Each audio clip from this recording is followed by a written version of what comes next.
boa noite. Boa noite, Eugênio, Marina Aparecida e Marina Oliveira. Não, é a mesma, né? Marina Aparecida Oliveira e Marina Oliveira, não é a mesma, Marina? Olá, boa noite, tudo bem? Joia. Marina Aparecida e Marina Oliveira são é a mesma. É porque Ah, ela tá com o notebook e o celular aberto, porque um tá travando. não, tranquilo, sem problemas. Bacana. Eu já coloquei a nossa aula para gravar, tá bom? Lá no final da nossa aula, eu vou esperar para a gente falar da nossa aula Tempo Comunidade, o que ficou definido. Mas, enfim, agradeço vocês, né, mais uma vez, de ter entendido a minha condição e ter aceitado a gente terminar a nossa disciplina essa semana, tá? E é isso. Vamos dar início. Nós temos mais 2 aulas. A aula de número 4, que é hoje, e na quinta-feira a nossa aula de número 5, tá? E aí nós estaremos falando agora da unidade 3. Eu só vou compartilhar minha tela com vocês. Oi, Cananda, tudo bem? Olá, boa noite, tudo bem? E você? Joia. Nós estaremos nessa aula tratando da unidade 3, né? A nossa unidade 3, nós estaremos conhecendo as práticas educativas desenvolvidas em comunidades quilombolas. Tá? Então, essas 2 aulas, essa semana a gente vai encerrar falando de práticas, né?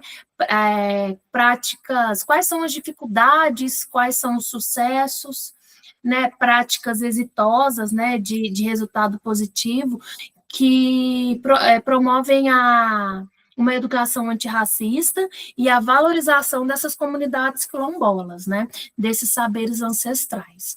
E aí, o conteúdo obrigatório, né, que é a leitura obrigatória dessa unidade, nós já passamos aqui, como eu disse no começo, né, alguns textos vai e vão, ora como leitura obrigatória, ora como leitura complementar, né? Nós já passamos pelas diretrizes curriculares nacionais para a educação quilombola, né? Passamos aqui também um pouco pela Política Nacional de Equidade, né? Educação para as Relações Quilombolas, e nós vamos ver também, né? Se não der tempo hoje, mas na quinta-feira, esse artigo da Nilma Limo Gomes, que é uma professora da UFMG, bastante conceituada nos estudos afro-brasileiros, a professora doutora Nilma Lino Gomes. O artigo dela é intitulado Educação, Identidade Negra e Formação de Professores. Tá? Então, eu vou mostrar aqui para vocês, se abrir, porque esse é um site bem pesado. E deixa eu ver se abre aqui. Abriu.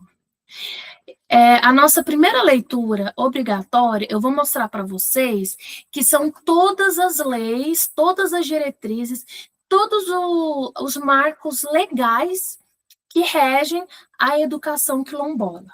Tá? Nós temos o parecer, né, número 16 de 2012, ele foi aprovado no dia 5 de junho de 2012, e ele trata das diretrizes curriculares nacionais para a educação escolar quilombola. Opa, não precisa traduzir, não. E aí, assim, como está demorando a abrir, eu não vou insistir com ele.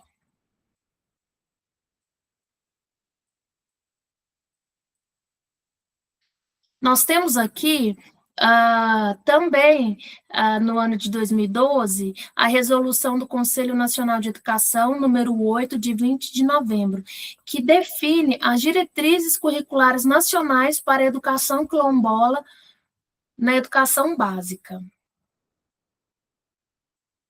Depois, vocês acessem esse material para vocês lerem com mais tempo, tá?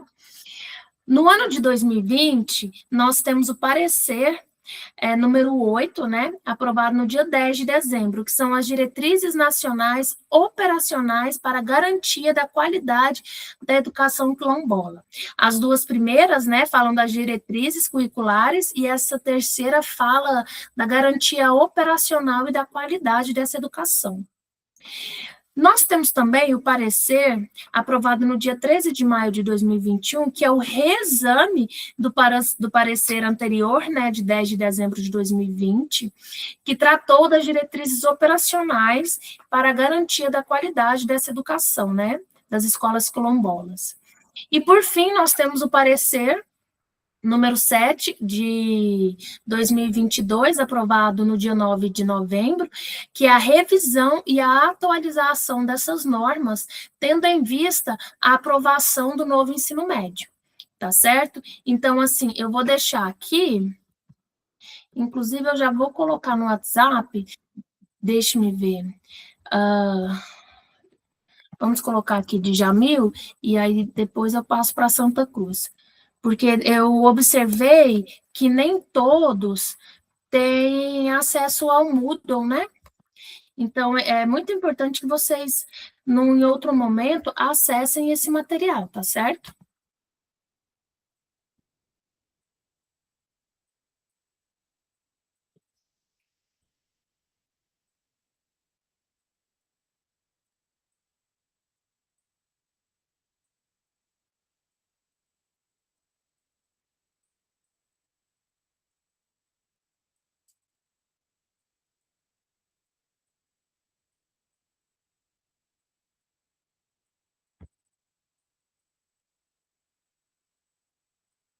Minha internet ficou lenta.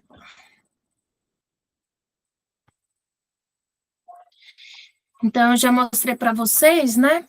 E aí depois vocês acessam. Agora, nós já falamos na aula passada, né? E começamos a falar e vamos continuar aqui. O que tem que ter no currículo de uma escola quilombola? Porque nós vimos, né?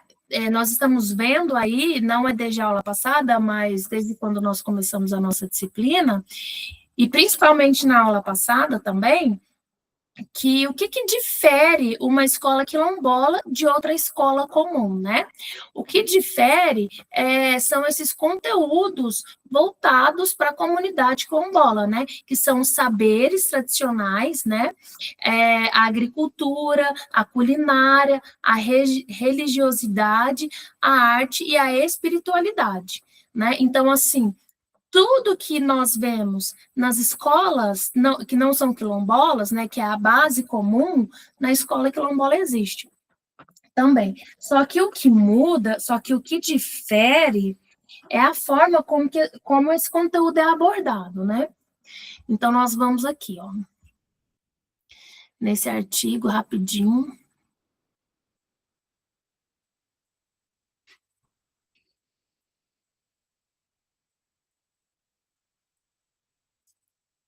Esse artigo, ele é o currículo da educação escolar quilombola.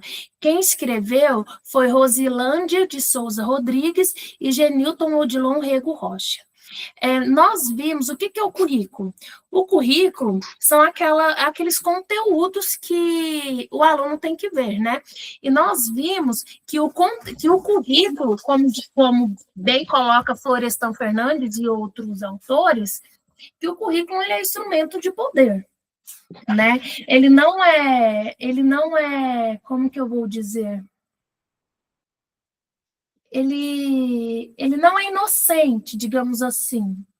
Deixa eu abrir outra tela aqui. Ele tem um propósito, né? Seja um propósito de incluir ou de excluir, de fazer o apagamento, né?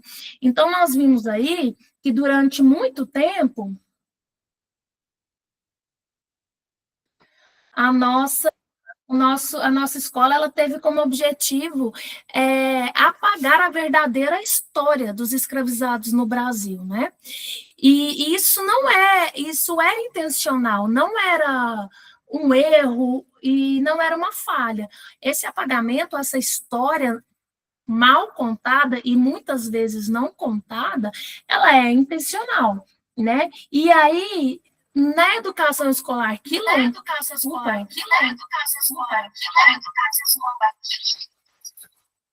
na educação escolar quilombola, o currículo ele é importante porque ele visa a valorização dessa comunidade e muito pelo contrário, ele não vem com apagamento, ele vem para valorizar e para junto com essa valorização, né, é a formação desses cidadãos, dos quilombolas, né, tanto no empreendedorismo, na cultura, na arte, na culinária, é construir um sentimento de pertença, de orgulho, né? Por isso que esse currículo na escola quilombola, ele é extremamente importante. E esse artigo, ele está relacionado a uma pesquisa de mestrado que tem como tema o currículo para a educação escolar quilombola, sendo que a mesma está sendo desenvolvida sob uma abordagem qualitativa. É uma pesquisa colaborativa que utiliza a análise documental como um dos métodos para obtenção de dados, e este artigo ele é resultado da análise das diretrizes curriculares nacionais para a educação escolar quilombola, que, a partir da Resolução 8 de dezembro, estabelece a educação escolar quilombola como uma de suas diretrizes na modalidade de ensino da educação básica. O objetivo desse texto é analisar a proposta do currículo apresentada por essa diretriz curricular para o ensino da educação escolar quilombola. O currículo da educação escolar quilombola é um currículo que tem como foco os sujeitos e os territórios quilombolas, construído e desenvolvido a partir das epistemologias quilombolas. É uma proposta curricular transgressora e antirracista.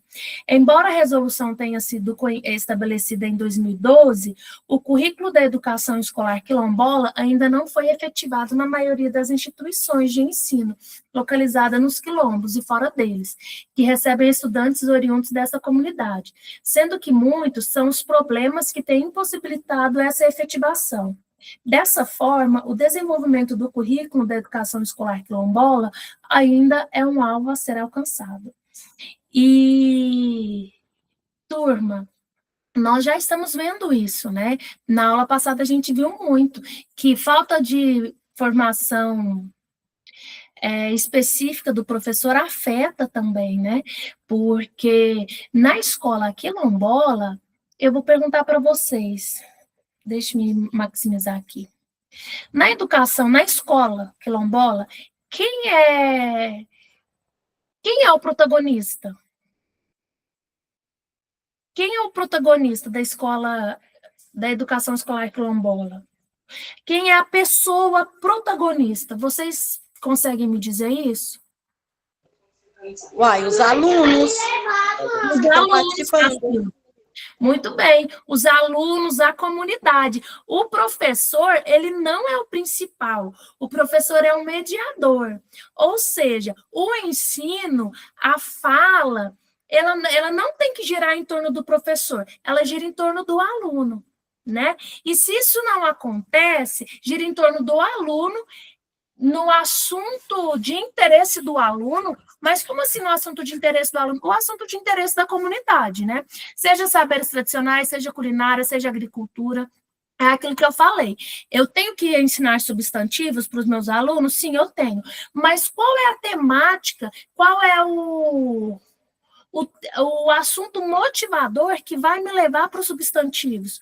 A realidade deles, um texto que fala da realidade deles, um texto que fala da questão da africanidade, né? Assim, são textos que têm a ver com a comunidade, principalmente, e com o interesse deles.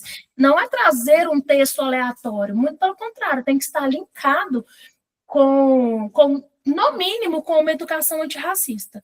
Se não estiver linkado com o quilombo em si, porque como a Paula, eu acredito que nas duas últimas aulas, eu não sei se foi na passada ou se foi na penúltima, ela disse, né, que falta material didático, quilombola mesmo, né, da comunidade em si. Então, já que se a gente não tem esse material, não tem tempo de produzir, não tem como a gente adaptar, então que a gente pegue, no mínimo, conteúdos antirracistas, textos antirracistas para trazer para essas comunidades, né? Pode falar, Cacilda, fica à vontade. Mas aí como é que vai entrar no quadro, sendo que todos os alunos, todos os professores, eles fazem um projeto, eles fazem o quadro de lançar as matérias. E sendo que não tem nessa escola, e alguns professores estão fazendo curso e outros não. Como que vai fazer para ampliar para todo mundo, para toda a escola? Porque não vai ser só a escola de quilombola, é a escola normal, não é? A educação antirracista é para a escola normal também. Pois é, mas aí o governo não põe essas coisas. Como que você vai planejar com todos os membros da escola, a escola em si? Porque se você faz uma aula, você sozinha, sem o restante dos professores, não sei não. Estou aqui Cacilda, pensando, como será? esse é uma dos pontos fracos, é uma das dificuldades que, de fato, a gente tem para implementar a educação quilombola e a educação antirracista. Falta de formação de professor, né? Quantos professores nós temos aqui fazendo esse curso? E esses professores que estão aqui, vocês que estão aqui hoje, estão aqui porque não tem nada para fazer numa terça-feira, uma semana, na semana que a gente vai entrar de férias e tem conselho final e o menino está fazendo prova final. Conseguem entender que vocês estão aqui mediante sacrifício? E assim, vocês é aquele grãozinho de areia que estão, é aquele peixe que está nadando contra a maré, contra a corrente. Vocês entendem que precisa de formação, vocês entendem que precisa de capacitação, estão aqui para se capacitar, mas são a minoria. Enquanto vocês forem a minoria, a educação quilombola, ela não vai acontecer como ela deveria acontecer, de acordo com os documentos legais, e muito menos uma educação antirracista, né? Porém, a gente faz diferença na nossa realidade, né? Eu, Tainara, enquanto professora de língua portuguesa e de língua inglesa, o que eu posso trazer para os meus alunos, né, numa educação antirracista, que também cabe numa educação escolar quilombola, né? Mas assim, a minha escola ela não é quilombola. E então assim, mas eu poderia trazer ali, no caso do Brasil, na aula de português, eu posso trazer poemas e poesias de autores principalmente brasileiros, só brasileiros não. Porém, principalmente brasileiros, poetas e poetisas negros e negras, romances de autores negros e negras. Conseguem entender? Ao invés de trazer só ali Dom Casmurro, textos que de fato são clássicos e estão na grade, mas eu posso trazer, eu tenho essa liberdade de trazer e de adaptar. Porque quando eu trago uma coisa que não está, né, prevista no material, mas eu trago algo de fora para dentro da sala de aula, uma coisa que já existe, isso, Cacilda, eu chamo de adaptação. Mas no momento que eu sento e crio um texto do zero, um material do zero, isso chama criação de material didático, produção de material didático. A produção de material didático, ela é mais complicada, ela é mais trabalhosa, principalmente para a nossa realidade. E principalmente para a realidade de vocês, que eu acredito que trabalhem até 2, 3 escolas, né? E tem ali aqueles outros turnos, né? De mãe, de esposa, de filha.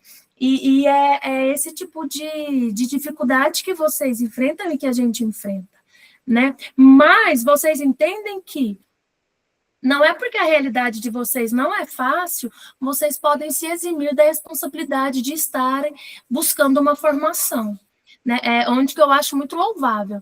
E aí, nesse momento, Cacilda, onde eu sei que a minha escola não faz o que ela deveria fazer, eu vou me furtar de fazer aquilo que eu sou capaz de fazer. É como eu falo. A gente tem que trabalhar dando o nosso melhor de forma honesta. Eu fiz o meu melhor com tudo que eu tinha, da forma que eu pude, com toda a sinceridade. Se você colocou toda a sua sinceridade, todos os seus esforços para fazer o seu melhor, é perfeito. Se ele foi o suficiente, se ele foi perfeito, não importa. O importante é que ele foi honesto e você fez o melhor que você podia. Mas concordo com você, Cacilda, enquanto for um ou outro, for uma voz isolada, né, se for um grito único, é muito complicado, é muito difícil. E aí a gente vai ver, tanto nesses artigos e em outros textos que a gente vai ler, que esse é um dos maiores desafios para se implantar uma educação antirracista de verdade no Brasil e uma educação escolar quilombola. É a falta de formação dos docentes e a legislação, que não é efetivada conforme seria, também pela falta de material didático. Entende, Cacilda? Amada.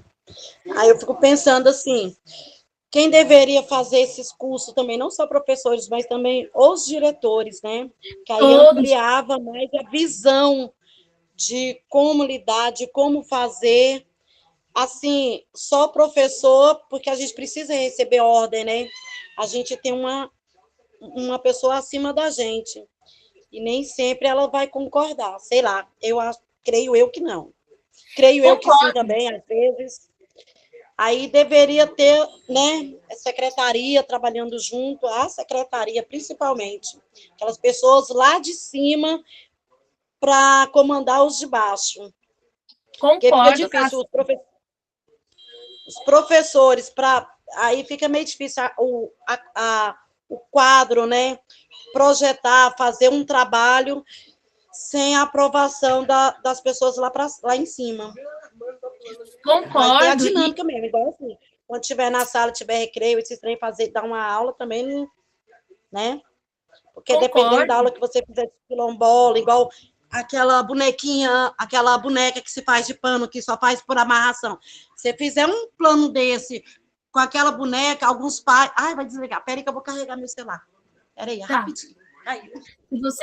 Ih, caiu. Boa noite para quem chegou depois, eu ainda não falei, mas eu vou falar o nome rapidinho, vai que dá tempo da Cacilda entrar. Nós estamos aqui com a Ana Piccolo, Eugênio, Neto, Fernanda, Fátima Dias, Ivani Dias, Joana Dark, Cananda, Luciana, Marina Oliveira, Luciana Gonçalves, Marina Oliveira, Paula Oliveira, Rosilene Aparecida, Estefânia e Tiago César. Vamos ver se ela entra aqui. Não, ela não entrou, não. Mas, gente, isso que a Cacilda colocou é o que vem sendo posto também por vocês, né? Mas a gente tem que nadar contra a maré. E é aquilo que eu falei, olha, você sair da sua sala de aula com a sensação de que você deu o seu melhor de acordo com a sua realidade. Porque não existe. Se a gente ficar nessa questão de, não foi perfeito, não foi o suficiente, no fundo nunca será. Pelo menos eu acho que nos próximos 50, 70 anos não será. Até porque é muito obscuro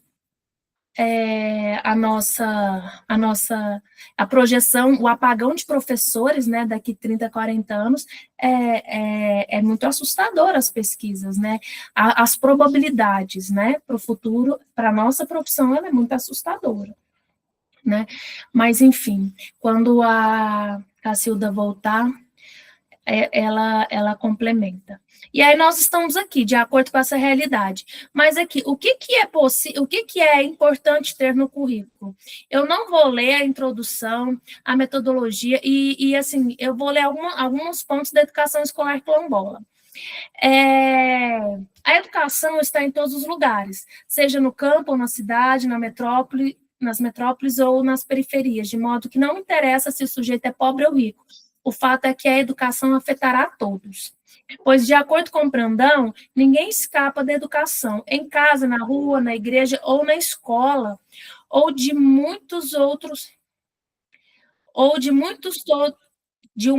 ou de muitos, todos nós envolvemos pedaços da vida com ela. Para aprender e ensinar, e para saber, para fazer, ou para ser, ou para conviver. Todos os dias misturamos a vida com a educação. Cacilda, se você quiser tomar a palavra, fique à vontade.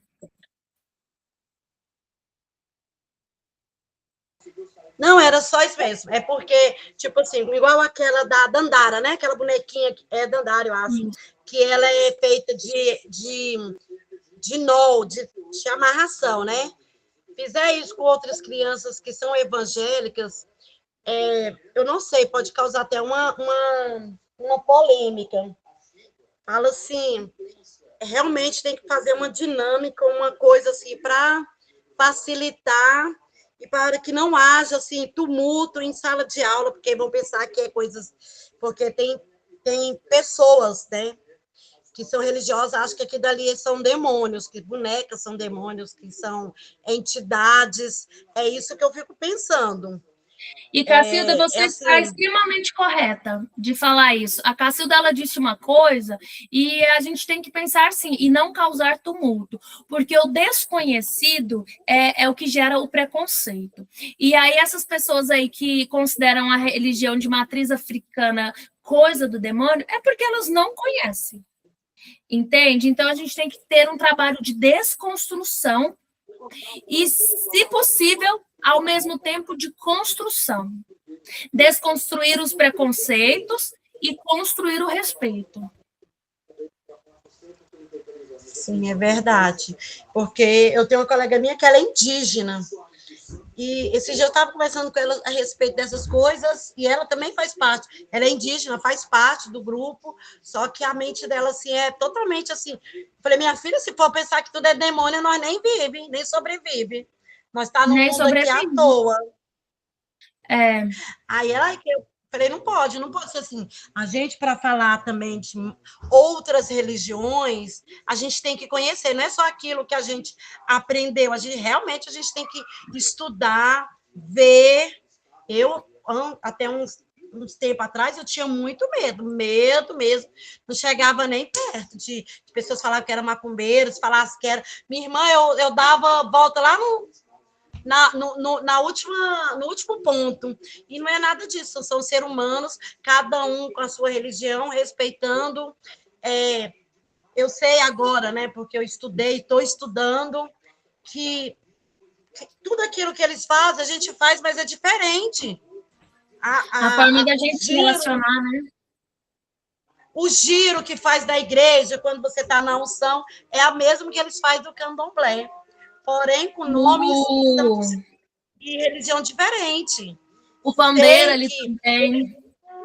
Eles usam a natureza para medicina, né? Assim também usam alguns. Então, é o jeito de pensar, o jeito de falar. Tem muita gente, qualquer coisa que pensa, é macumba, não sei o quê. É demônios. E não é. Eu falo assim, que nós temos os nossos guardados. Quando nos enfurece, quando põe a gente no nosso limite, a gente usa os nossos demônios, sim. A gente tem que aprender a deixar ele guardadinho lá. Concordo. Né? E, assim, a nossa sociedade, ela já é preconceituosa em relação à religião. E ainda mais agora com essa polaridade, né? Esse extremismo político fica muito pior. Mas eu concordo sim com você, Cacilda. Você foi muito feliz nas suas palavras. O Eugênio, ele quer fazer uma observação. Pode fazer, Eugênio. Bom, boa noite a todos. Sobre essas questões de um estudo da educação quilombola, primeiro a gente precisa entender que as escolas denominadas quilombolas, elas ainda estão abertas porque teve o quilombo para segurá-las. Né? Então, isso foge da religiosidade. Por exemplo, eu sou kardecista, né? Mas se eu sou um aluno, ou se eu sou um professor, ou um diretor, ou um secretário da escola quilombola, eu preciso entender o processo do quilombo. Precisa.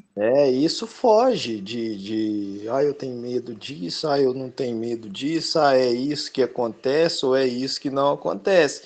Se nós tivéssemos uma escola indígena, eu precisaria estudar sobre os índios. Cigana, comunidade cigana, eu precisaria estudar o povo cigano. Né? Então, o primeiro ato de entendimento é que eu estou adentrando um espaço quilombola. Aí eu preciso compreender sobre as benzição, eu preciso compreender sobre a religião afrodescendente, mas sobre as repartições, né? Sobre o compartilhamento. Um exemplo que nós tivemos nas aulas, né? E eu pude compreender melhor sobre a mãe de leite, né? Filhos era separado das mães e outras mães ajudavam essas crianças a se manterem. Então, tudo isso é quilombola, né? E quilombola também não vem só de escravos, vem também de indígenas, né? Vem também de mestiços, não só negros, mas pardos. Então, é um contexto que a gente precisa deixar claro. Não é um favor eu falar sobre quilombo no espaço quilombo. É uma obrigação.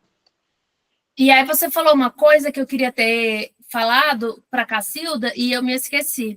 Não somente os professores e diretores que têm que fazer esse tipo de curso, são todas as pessoas envolvidas na educação escolar quilombola, desde a pessoa que recebe no portão, passando por todas as salas de aula, por todo o setor da administração, até quem serve o lanche. Todas as pessoas envolvidas, elas têm que conhecer essa realidade, porque é como o Eugênio bem colocou, né?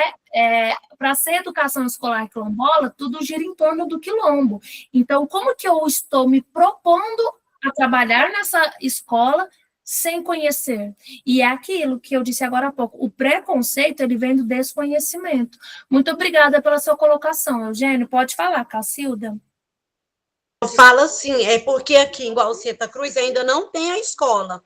Então, tem que usar o colégio municipal, as instituições escolares de primário, né, para ensinar. Lógico que quando se tiver uma escola, vai ser baseado aquilo que rege, né, os quilombos, mas estou falando fora dessa escola, que é uma escola tradicional.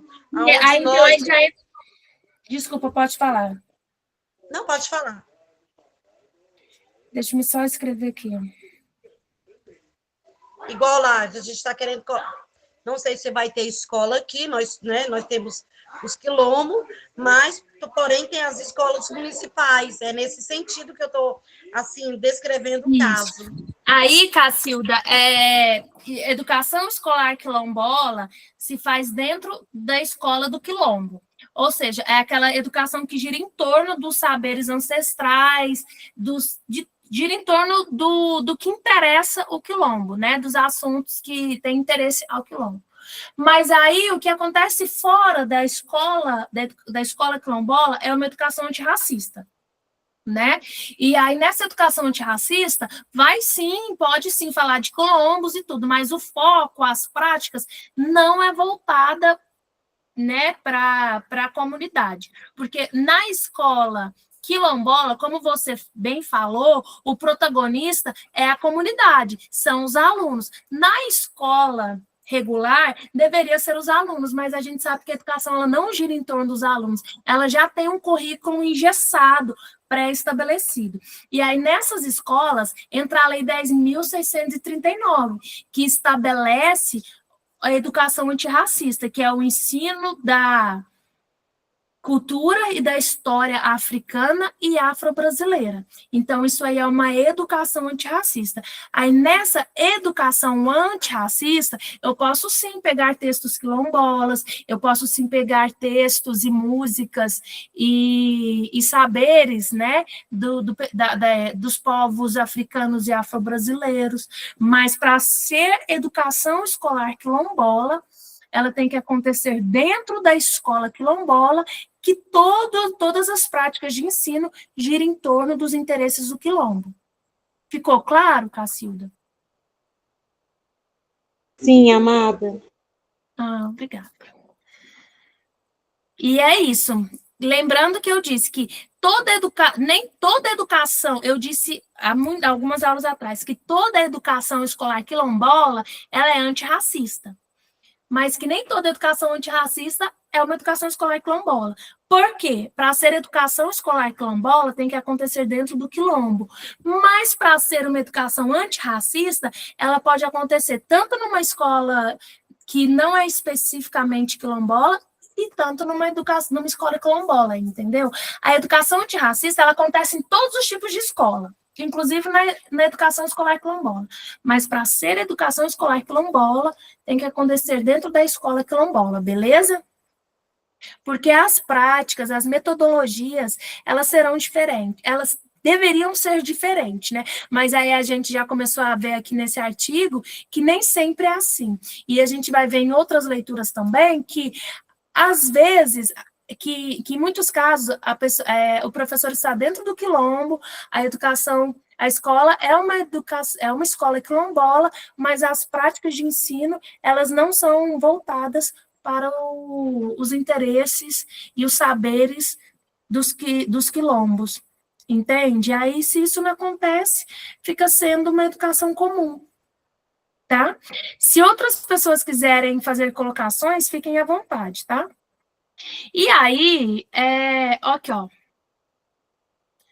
A partir disso, podemos afirmar que a educação também se faz presente nas comunidades quilombolas e que os sujeitos que habitam esses territórios produzem saberes e conhecimentos. Assim, nos territórios quilombolas, também há educadores que ensinam, que aprendem, que compartilham saberes uns com os outros. Portanto, o território quilombola também ensina, educa e forma. É na comunidade que aprendemos acerca das tradições, costumes e cultura do nosso povo. É lá que adquirimos conhecimento sobre o poder das ervas medicinais, sobre como preparar e cuidar do solo para a realização do plantio, como, por exemplo, da mandioca, dentre outros. Enfim, é através da vivência e da convivência no território que nos apropriamos desses saberes. Ou seja, se eu tenho que estudar a história, eu posso trazer a história da comunidade. Se eu tenho que estudar geografia, eu posso trazer essa questão, né, do solo, do plantio, tudo isso dentro da pauta, da temática quilombola.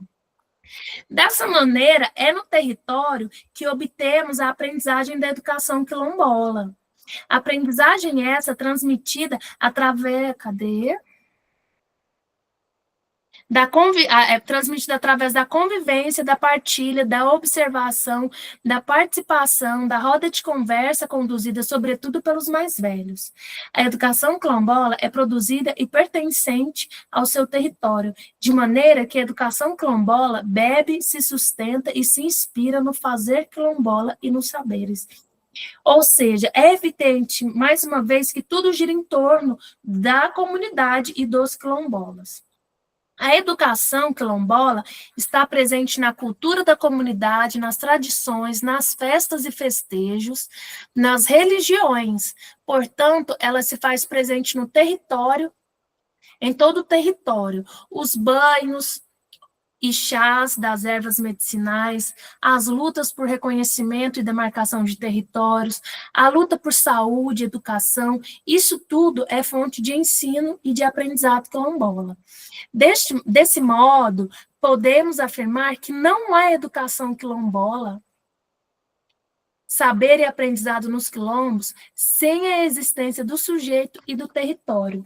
Mais uma vez, fica evidente que só é educação escolar quilombola se tem sujeito e se tem território, sujeito quilombola e território quilombola. Tá? E já que essa educação é produzida e adquirida no território, não há apropriação da mesma sem vínculo, sem pertencimento, sem a vivência em comunidade. Opa! Ai, peraí.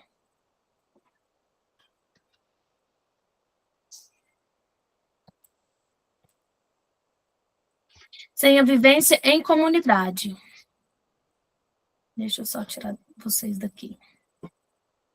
É como sem o pertencimento e sem a vivência em comunidade. É como nos diz Moura, sobre o aprendizado das crianças em relação aos conhecimentos e saberes quilombolas, pois ela enfatiza que as crianças aprendem porque participam de todas as atividades, de todo o processo ele é participativo.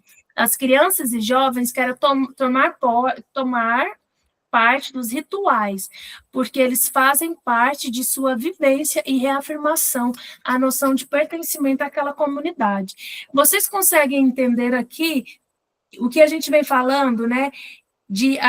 Eles têm que se envolver para ter o sentimento de pertença, para ter orgulho, para eles não quererem sair dessa realidade.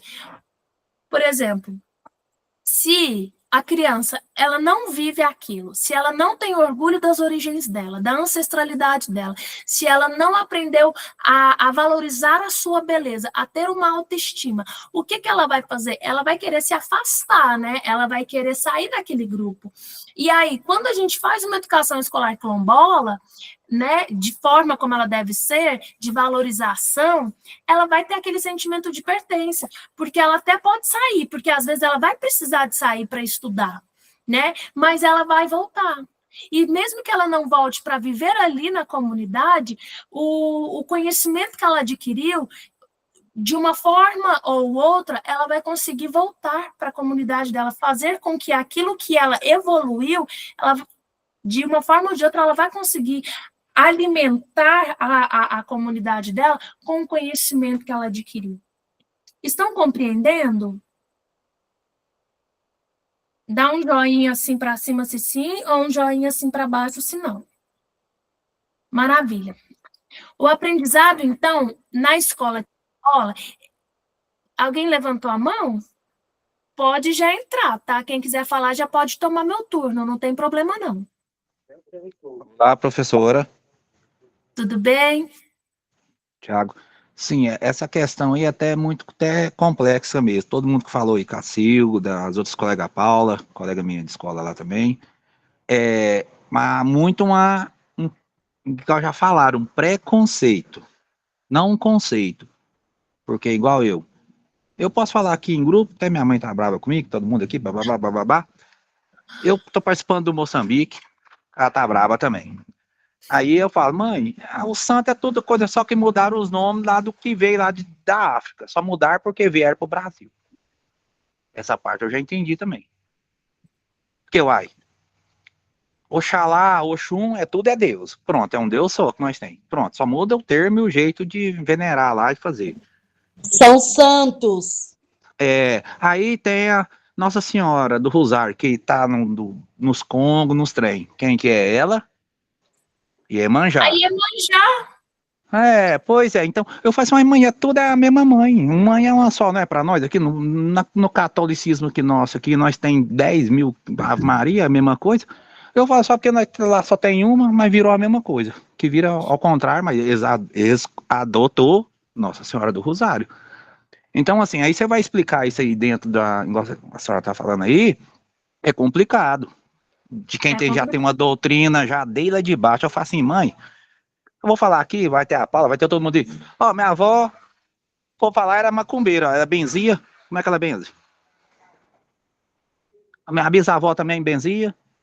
Meu outro tio faixá. Meu outro tio sabe as ervas, tudo, os trem. Falei, então é tudo de lá, mãe. Karma, não é assim não. Mas vai agora não tem. Olha, eu sou evangélica. Não, tá, de respeito, eu escutei, tá? Desculpa se eu falei muito. Não, eu estou fazendo as contas aqui. Não que eu precise de pensar, tá? Mas, assim, vamos supor... Só de batismo, eu tenho 20 anos de igreja evangélica, né? E o que eu percebo, e a minha sorte é que a igreja evangélica não excomunga, porque senão seria uma excomungada.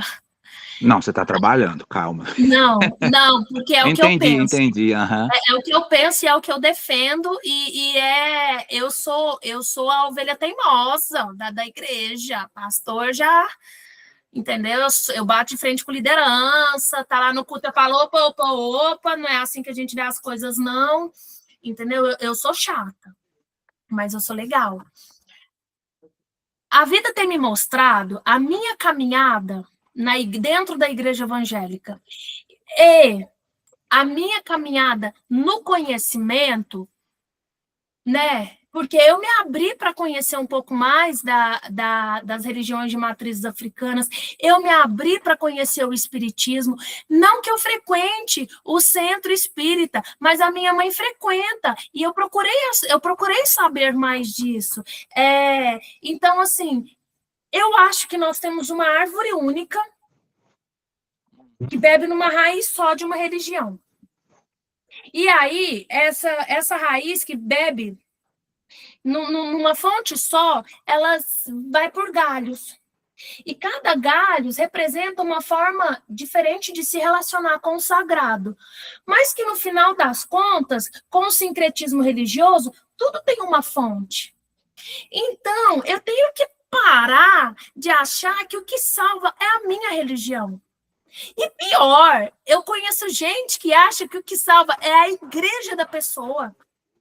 Eu tenho que respeitar, porque eu acredito mesmo que, no final das contas, eu só vou saber da verdade quando eu morrer. Porque é quando eu morrer que eu vou saber se, de fato, eu vou dormir e vou ficar lá dormindo. Na verdade, eu não vou estar sabendo, né? Porque a Bíblia evangélica diz que a gente vai dormir, depois Jesus Cristo vai voltar e vai ressuscitar, gente.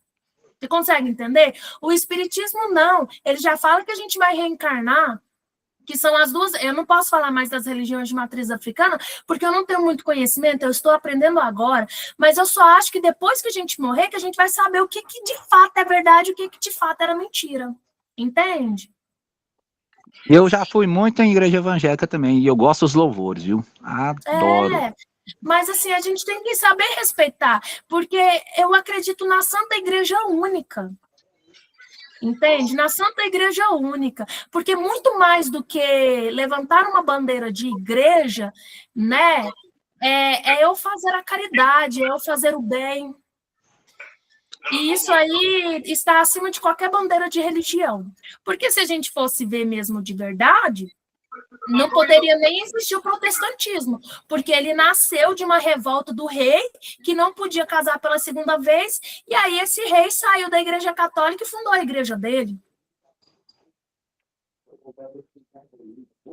E não venham me falar. Eu acho... Não, Seneclete, não, com certeza. Isso aí, antigamente também, a Igreja Católica também, naquela época lá das cruzadas lá, fez o maior regaço. Não vou falar desse, com todo respeito aí aos professores aí. E eu percebo que vai fazer isso agora também. A igreja evangélica, não é nem a católica, é a evangélica que vai fazer. Mas, verdade. Enfim, não é? Eu não quero deixar ninguém chateado comigo, mas essa é a minha postura. Eu acho sim que a Bíblia, acredito na palavra, acredito na Trindade Santa, acredito no nascimento de Jesus Cristo, na ressurreição, acredito sim que ele veio, pagou pelos nossos pecados, porém, acredito também que a Bíblia é instrumento de poder. Tem muita coisa ali dentro da Bíblia que eu olho e falo, cara, Deus não é isso. É impossível que Deus é mau, que Deus é olho por olho, dente por dente, entendeu? Olha aquela... Quase que eu falo uma palavra. Eu vou deixar a Paula falar, que agora eu acho que ela vai falar melhor que eu. É a interpretação do homem. Eu falo assim, a Bíblia, ela depende da interpretação do homem. Porque a Bíblia mesmo, ela fala que Deus, ele nos ama, eles não querem. Aí veio o homem, cada um fez sua religião, e cada um pensa de um jeito, sabendo que o evangelho, sabendo que a palavra santa, ele veio somente para falar assim, pregar o evangelho a todas as criaturas. Ele não botou religião. Quem colocou a religião foi os homens. Porque ele não gostou, foi fazendo uma, foi abrindo outra, e a gente devemos, sim, respeitar cada religião, e nós somos irmãos, tanto faz macumbeiro, quanto faz espírita, nós somos irmãos do mesmo jeito. A gente só tem que aprender a respeitar para viver. A vida, ela é muito curta e ela é muito boa para ficar nessas picuinhas de religiosidade. Ai, até falei a palavra errada. Porque às vezes a gente Deus fala que a gente tem que amar. Porque eu acho que esse é um ensinamento muito maior. Mas eu acho que a Paula quer falar também. Amar ao próximo. Assim, definindo. Amar ao próximo como amar a ti mesmo. Se você não se ama, né? Fazer o quê? É por Amar isso que a Deus e amar a faz próxima como a si mesmo. E aí, Paula, o Cacilda já pega um gancho para passar a palavra para Paula. Mas a gente não sabe se amar? Tem que fazer terapia para se amar? Enfim, vai, Paula. Oi, boa noite, todo mundo, joia? Vou começar abrindo o leque para depois estar fechando aqui, tá? Eu olhando aqui, falando, né, com o assunto, filha, abaixa só um pouquinho. O assunto aqui é sobre o currículo da educação quilombola, né? Isso. E eu, sendo crítica de novo, como sempre, para a gente trabalhar esse currículo, igual a gente vem falando muito, e acaba a gente ficando bem redundante, porque a gente está falando sobre quilombolas, a gente está falando sobre pessoas pretas, a gente está falando sobre vivência. Então, todas as aulas, cada texto que a gente vê, a gente está falando sobre a mesma coisa, está pontuando, está tentando chegar num consenso de educar, né, em cima da vivência afrodescendente. Então, tá, beleza. Com relação a esse currículo, antes de qualquer coisa, quando a gente for levar para a sala de aula, claro, a gente tem que desmistificar. Como que desmistificar? A gente não pode só colocar as vivências de terreiro, de cultos e tudo mais, como algo que eles simplesmente fizeram para o mal. A gente tem que colocar, principalmente, por qual motivo que eles começaram a ter esse ritual, né? E vem lá naquela parte, gente, eu vou voltar no Christian o tempo inteirinho. Gente, eu tô apaixonada na aula daquele cara. Eu também, pode falar que eu também sou apaixonada. Eu queria muito ter, assim, ó, uma faculdade com aquele cara, porque eu tô inconformada ainda, que foi muito pouco. E o que acontece? Principalmente pela parte do conhecimento dele. Cara, a semântica dele foi maravilhosa. Aí o que acontece? A gente tem que ver lá por que eles fizeram isso. Principalmente aqui no Brasil. Ele já tinha uma forma de cultuar que, imagino eu, pelo pouco que eu compreendi, tinha uma certa diferença do que eles trabalharam aqui. Lá eles tinham liberdade para poder fazer, para poder cultuar, com nomes diferentes, mesmo porque somos línguas diferentes, né? Então, por isso que os nomes são diferentes. Entendeu? E Iemanjá tem um significado porque uma linguagem diferente, um outro tipo de língua, está em fins, é a semântica. E a gente tem que levar para a sala de aula o seguinte: aqui no Brasil, eles começaram a cultuar o sagrado deles, aquilo que eles acreditavam, aquilo que trazia paz, aquilo que falava de uma forma celestial, os cultos deles em lugares onde eles tinham um convívio, eles não podiam participar da religiosidade dos europeus. Os portugueses, eles não tinham esse direito de cultuar. Tanto é que os europeus cultuavam lá de forma dogmática, né? Os ensinamentos deles da Igreja Católica, o que eles já traziam como bagagem, então eles não deixavam os pretos participarem. Mas eles chegaram aqui também, eles também têm religião, né? E aí os índios, quando chegaram aqui, os índios já tinham a religião deles, o jeito de cultuar, porque era o jeito deles presenciar o sagrado. Então, a gente, antes de qualquer coisa, a gente tem que levar, se a gente for falar da questão religiosa, claro, porque tem N partes, ramificações da aprendizagem, do ensino em si, sobre a educação quilombola, a educação afrodescendente. A gente tem que ver a questão do conhecimento de terra, porque era a vivência que eles tinham lá. Eles não é um país lá que tem a nossa abrangência, a nossa terra sagrada, que dá fruto, flores e N coisas. Então, eles tinham um jeito próprio de estar plantando, eles tinham um jeito próprio de conhecer a terra, porque o país deles lá é totalmente diferente do nosso aqui. Então, tudo isso tem que ser levado em todas as matérias, quando a gente for trabalhar o currículo, né, da educação quilombola. E é aquilo que o Christian falou, a gente tem que colocar o português para poder ser falado. Porque se a gente for pegar aí no percentual de pessoas que formaram o nosso país, os pretos vieram em massa para cá. Vieram em massa. E aí, o nosso país, ele começou com poucas pessoas. E 60% era preto. Então, tem 40%. Qual que era o percentual de índio? Entendeu? O percentual de português, dos brancos, né? Lá vindo para cá, e outros... E detalhe, italianos, argentinos, essas outras pessoas que foram vindo, não conseguiram substituir, não, ficar mais, né? Ficar maior do que os pretos que estavam aqui. Então, toda a nossa vivência, o nosso conhecimento, a parte da fitoterapia aqui, a gente se deve a eles e aos índios. Os europeus não tinham isso. Eles não tinham isso. A gente aprendeu pegamos algumas coisas deles, claro, pegamos bastante coisa, né? O cultuísmo do catolicismo, a gente pegou bastante deles, por imposição. Por imposição. Portanto, a gente não pode se sentir donos da religião, de forma nenhuma. E aí, por imposição, começou os desmandos. Os desmandos fez o quê?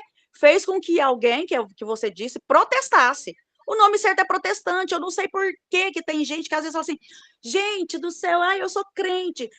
A gente tem que colocar na cabeça das pessoas, gente, crente é todo mundo que crê, independente do que crê. Independente do que crê. A gente crê em várias coisas. Eu creio na saúde, eu creio na doença, a gente crê em várias coisas. Isso tudo é crente. Evangélico. Só fazer uma piadinha aqui. Quem cultua o evangelho? Tá, só fazer uma piadinha aqui. Mas aqui ninguém crê que tomar vacina do Covid vira jacaré. Há quem crê. Há quem crê, há quem crê. Se há quem crê que é um cachorro e anda de coleiro que a gente tem visto aí nas mídias sociais, olha, Tainara, há quem crê sim que vai virar jacaré e não quer tomar. Então, é a crença, é uma forma de crer. Então, antes de qualquer coisa, a gente tem que levar a questão de educação para mostrar que o terreno, a parte da geografia, o terreno, os plantios, é de uma forma, a religiosidade, o cultuísmo, ou enfim, o que queiram chamar, é desse jeito por causa da vivência deles, tudo é uma vivência.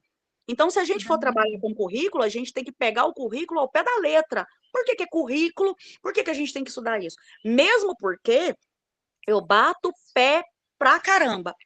As escolas quilombolas, elas são escolas de empreendedorismo. Mais do que as nossas escolas que estão formando peões. As nossas escolas formam peões. Tanto é que está aí o português e a matemática. Ou seja, alguém que sabe ler para desenvolver, somar, multiplicar e gerar lucro para os nossos governantes. É por isso que é difícil criar outro tipo de escola, outro tipo de currículo, outro tipo de fala, de demanda dentro da educação. Por quê? Porque eles não querem perder os peões deles. Ninguém quer perder os peões. E se, por exemplo, começar a implantar aí, com a força que a pretitude, se é que eu posso criar essa palavra, né, esse hibridismo, tem aí, o que é que vai sobrar para eles? Eles vão virar pessoas empreendedoras. Quem vai depender das políticas públicas? Se você consegue se manter dentro do empreendedorismo, criar, gerar emprego para você, para outras pessoas, de forma trabalho manual, sem ser trabalho escravo, cadê? Vai acabar o CLT. E a gente sabe que é o pobre que mantém as políticas públicas dos governantes. Então, aí é muito complicado a gente achar que está separado. Não está separado, está tudo num conjunto. A gente só tem que saber como que mostra esse conjunto. Porque, ultimamente, as escolas têm mostrado a separação. Né? Tem mostrado a separação. Por quê? Porque a gente está vendo aí o quanto que as pessoas mais pobres, né? Os mais carentes, os pretos estão entrando na nossa escola. Tá tendo muito. Tá tendo muito, muito, muito mesmo. Sabe por quê? Porque tá voltando de novo. O pessoal estão saindo de lá, daqueles países onde está tendo muito briga, pouco desenvolvimento, estão vindo para cá. Estão vindo de novo, né? E acaba que chegam aqui, eles estão chegando com mentalidade haitianos, né? Sim, eles estão chegando com uma mentalidade diferente. E o que acontece? Qual é o branco que quer perder território, gente? Eles não querem perder território. E é por isso que está essa força dinâmica, essa força dinamizada para poder implementar o estudo sobre os pretos, os direitos dos pretos e tudo mais, voltar a falar sobre isso. Porque simplesmente estão querendo voltar a escravidão, voltar a denegrição de como era antes. Por quê? Porque eles estão voltando com força total. Aí, em Pires do Rio, o pessoal que trabalha lá na Nutrisa, gente, o tanto de gente que estão vindo do Senegal, eu vi, me falha a memória agora, o rapaz que eu conversei, que ele falou que veio ele, a família inteira de lá para cá, para procurar serviço, né? As pessoas estão vindo de novo. Então, é por isso que a gente precisa ensinar dessa forma, implementar o currículo para mostrar que eles estão vindo e que também tem história, o conhecimento deles, a vivência deles é totalmente diferente daquilo que foi contado para nós, para não voltar a ser o que era antes. Vou falar, os haitianos são muito trabalhadores, os venezuelanos são mais, eles gostam mais de ficar pedindo. Não, mas aí os senegaleses têm muito senegalês aqui. Entra numa questão de cultura. Paula, muito obrigada pela sua contribuição. Aí, Cacilda, entra uma questão de cultura que a gente tem problema nessa questão cultural. Porque, por exemplo, tem cultura onde a mulher, de fato, ela não trabalha. Tem cultura que, de fato, quem trabalha, quem pede, é a mulher. Então, assim, além do problema dessa questão da imigração, né? Falta, que aí esbarra na questão da língua, na questão econômica, tem essa também questão de cor, tem a questão da cultura. Eu falo assim, que eu trabalhei em recepção, eles falam assim que nós brasileiros, nós somos muito preguiçosos. Eles vêm para cá, os haitianos, né? Eles vêm para cá, em menos de 15 dias, ele fala a nossa língua. Ele entende, a gente não entende eles. E eu estava analisando, falei assim, você sabe que é verdade? Pelo tempo que eu trabalho, já era para mim ter aprendido, né? O idioma deles, porque direto preciso. Eles dão. Com 15 dias, eles já têm a tradução nossa. Eles falam, explicam. Isso entra muita coisa. Até porque quem é que precisa se enquadrar não somos nós. É quem está chegando. É a mesma coisa quando a gente sai e vai para outro país. A pessoa, ela rala muito mais do que...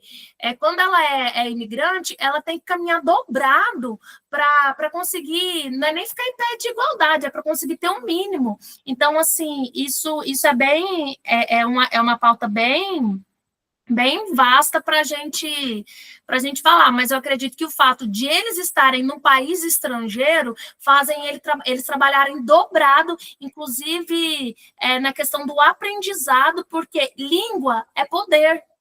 Se eles dominam a língua, eles vão ter acesso à cultura, vão ter muito mais condição de acesso do que a língua é um entrave ali, ó. Se não domina a língua, eles vão ficar...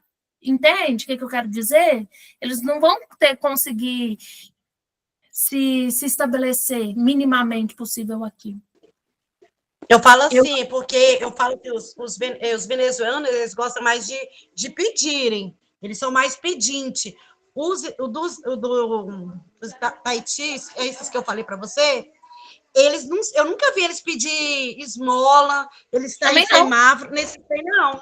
Eles sempre trabalhando, fazendo feira, bem de óculos, mas nunca foi pedinte igual aos outros. Sim, mas Falei, aí a nossa, gente eu tem fico que, assim, tem que ver a admirada. cultura deles, né? Tem que ver a cultura deles. Mas eu, como com você, na minha cidade, eu nunca vi um haitiano no sinal pedindo igual um venezuelano.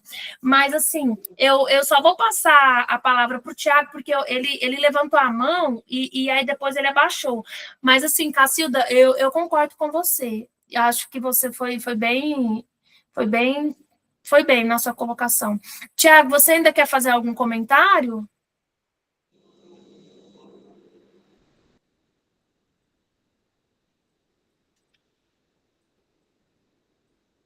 Eu acho que ele deve ter ido em algum lugar.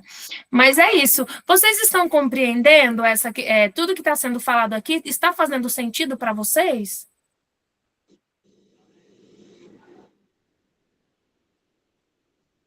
Bacana. Então, só para a gente encerrar aqui essa questão da educação escolar quilombola, portanto, o povo quilombola está cansado dessa educação escolar que visa lhe manter oprimido, né? De modo que luta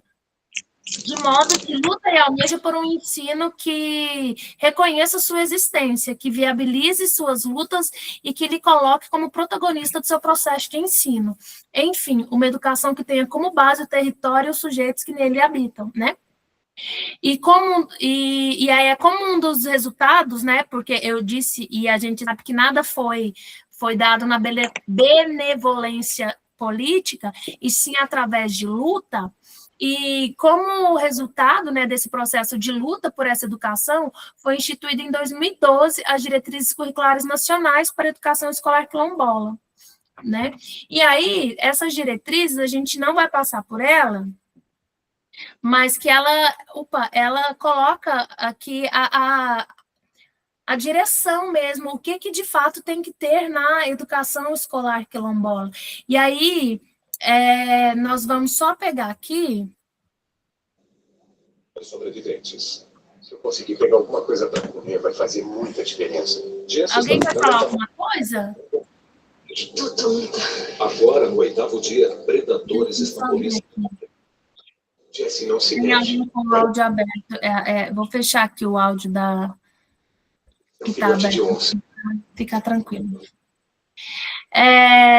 Olha, aí nós temos aqui, né, que vimos aqui, né, o que precisa de ser, o que é uma educação escolar quilombola, né, e temos visto, né, como a Paula falou, que, apesar de tudo, ainda tem-se um problema muito, muito sério em relação à educação escolar quilombola e à educação antirracista, porque ela não acontece, de fato, do jeito que deveria ser. Beleza até aqui? Tainara, boa noite. Boa noite. Eu sou a Fabiana. Infelizmente, eu não pude participar das outras aulas. O importante é questão de saúde, né? E tal. Não sei nem se eu vou ganhar essa modulação desse encontro, até depois eu quero ver no privado para ver se vai ser possível, né? Mas ouvindo a discussão, eu acredito assim, Tainara, que nós ainda temos que avançar bastante, né? Sobre a questão da prática da educação quilombola, né? Porque, como você disse, que ser antirracista, todas as escolas podem ser, mas a educação quilombola, especificamente do quilombo, a escola precisa tratar da história, né, das vivências. Essa vai ser uma conquista que eu acredito que já está avançando, né? Nas escolas de rede estadual, existia uma diretriz já há 10 anos, quando a gente começou a ser implantado nas escolas estaduais, né? Já tinha algumas escolas que já eram quilombolas há mais tempo, mas aqui na nossa região, por exemplo, há 10 anos, 2015. Então, nesse processo de 10 anos, já avançou muita coisa, né? Agora tem um caderno norteador, já existe uma preocupação em definir os pontos que as escolas precisam trabalhar, né? Eu acredito que já avançou, né? Não está tão ruim como estava há 10 anos atrás, mas ainda precisa avançar mais, né? E eu percebi também durante a discussão o tanto que é complexo, né? Nós somos professores, educadores, alguns de outras áreas, e são temas que realmente são polêmicos, né? Que vem muito a ver da questão que é muito particular de cada um, né?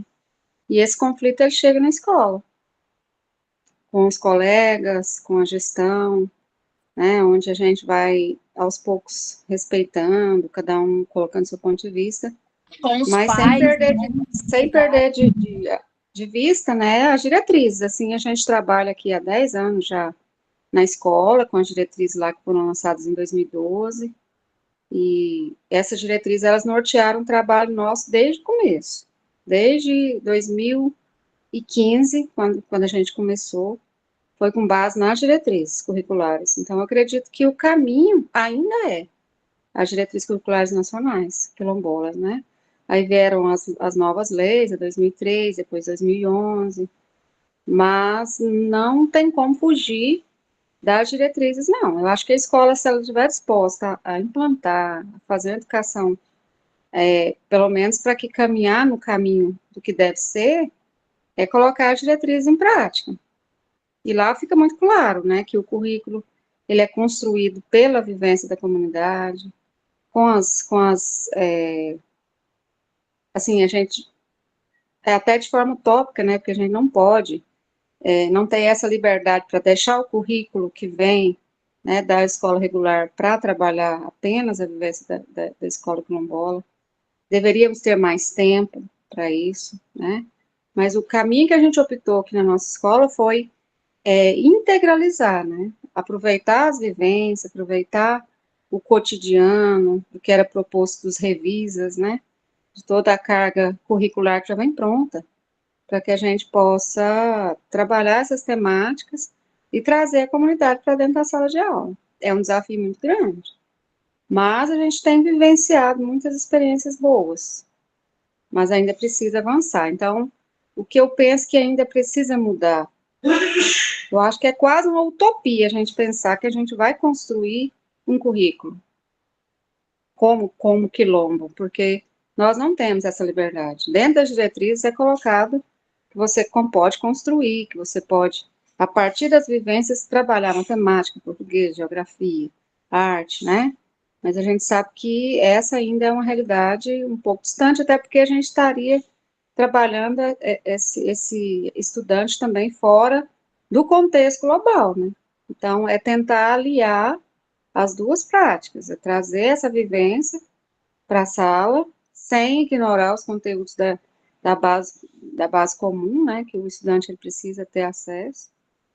Então, é um desafio realmente para cada gestor, para cada comunidade. E esse curso eu acho que é importante para isso, para mostrar os avanços que a gente já teve, porque realmente já avançou muita coisa. A gente que já trabalha há um tempo percebe que melhorou. Mas existem algumas escolas que ainda não se sensibilizaram ou não colocaram a lei em prática, né? Porque não é uma questão de opção, é lei. Mas as leis no Brasil, às vezes, elas demoram para serem internalizadas, né? E até porque também, Fabiana, complementando sua fala, nós somos multiplicadores, né? Então, o que a gente aprende, a gente repassa. Nós estamos longe do ideal, mas eu sou redundante e repetitiva. A gente fazer o nosso melhor com aquilo que a gente tem, né? É isso mesmo. Muito obrigada pela sua contribuição, foi muito valorosa. Pode falar, Só Cacilda. perguntar uma coisa assim para tirar a minha dúvida, porque eu vejo quando a pessoa ela tem o preconceito que ela é racista, você acha que ela tem como ela mudar, reverter, ela não gostar mais ou ela gostar depois mudar? Tem. Pessoas que é racista, mesmo você Tem como estudando, trabalhando, modificando, você acha que ela muda? Seja sincero. Muda. Ela adulta? Ela adulta. Ela depois... Sério? Aham, ela adulta. Entendeu? Eu digo isso por mim. Tá dando eco.